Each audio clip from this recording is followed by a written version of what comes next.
বিষ্ণু ঈসা ইসলাম ইহসান দিয়ে, কোমল আচরণ দিয়ে, তার অনুগ্রহ দিয়ে তিনি অনেক কাফিরের হৃদয়কে জয় করে ফেলেছেন।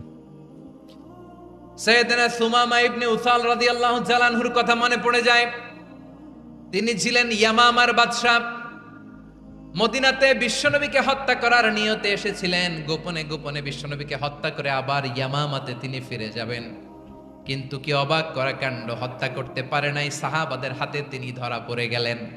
সাইয়েদনা সুমামা ইবনে উসাল রাদিয়াল্লাহু তাআলা আনহু হত্যার নিয়তে আসলেন, কিন্তু হত্যা করতে পারলেন না। সাহাবারা ওনাকে ধরে ফেললেন, ধরে মসজিদে নববীর পিলারের মধ্যে বেঁধে রাখলেন। সুমামা ইবনে উসাল, সিরাত থেকে শুনেন, সিরাত থেকে শোনাচ্ছি। রাদিয়াল্লাহু তাআলা আনহু ইয়ামামার অধিপতি ছিলেন। ইয়ামামা বিশ্বনবীকে হত্যার জন্য আসছেন, ধরা পড়ে গেছেন, এখন মসজিদে নববীতে বেঁধে রাখছেন, তার মানে বন্দী। তো এখন স্ট্যাটাস কি? বন্দী, ক্যাপটিভ। বিষ্ণু ঈসা ইসলাম সাহাবাদেরকে বললেন তার খোঁজ খবর নিও, সুমামা ইবনে উসালের খোঁজ খবর নিও। সাহাবার বলেন, ইয়া রাসূলুল্লাহ, আপনাকে হত্যা করতে এসেছে, তার তো কঠিন ক্যাপিটাল পানিশমেন্ট হওয়া দরকার, কঠিন শাস্তি হওয়া দরকার। বিষ্ণু বললেন, না, আমি যেটা জানি তোমরা সেটা জানো না, তোমরা সুমামার সাথে ভালো আচরণ করো। বিশ্বনবী সুমামার কাছে গেলেন।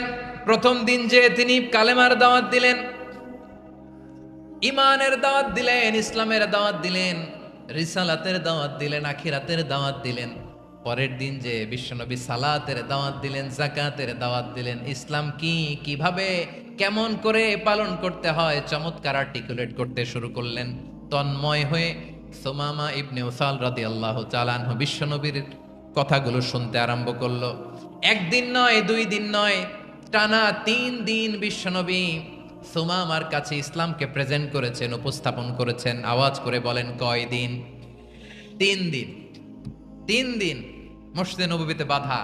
আর সাহাবীদেরকে বললেন তার খোঁজ খবর নিও, তোমরা যে রুটি বানাও এর মধ্যে সবচেয়ে ভালো আটার রুটিটা তারে দিও, সবচেয়ে রিফাইন্ড খেজুর, যেটা পিওর খেজুর, এটা তারে দিও। আর বিশ্বনবী নিজের উট থেকে দুধ দহন করে ওনার বাড়ির এক কর্মচারীকে বলেছেন, দুধ দহন করে সুমামার জন্য নিয়ে যেও। সুবহানাল্লাহ পড়বেন না? সবাই তো অবাক, ইয়ামামা থেকে আসছে নবীকে হত্যা করতে, বিশ্বনবী দেখে তারে জামাই আদর করে, তাকে মজার মজার খাবার দিও, দুধ দিও, আদর আপ্যায়ন করো।